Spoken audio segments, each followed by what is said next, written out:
രണ്ടത്താണിയിൽ goods auto കിണറ്റിലേക്ക് മറിഞ്ഞ് അപകടം. Driver Ashraf നിസാര പരിക്കുകളോടെ രക്ഷപ്പെട്ടു.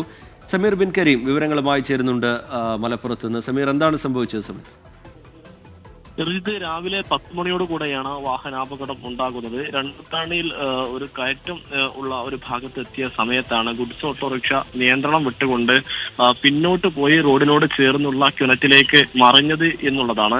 ഈ വാഹനം ഓടിച്ചിരുന്ന ഈ രണ്ടത്താണി സ്വദേശി അഷ്റഫ് നിസാര പരിക്കുകളോടെ രക്ഷപ്പെട്ടു എന്നുള്ളതാണ് ഏറ്റവും പ്രധാനപ്പെട്ട കാര്യം. ഈ മത്സ്യക്കച്ചവടം നടത്തുന്ന വാഹനമാണ് ഇത്തരത്തിൽ അപകടത്തിൽപ്പെട്ടിരിക്കുന്നത്.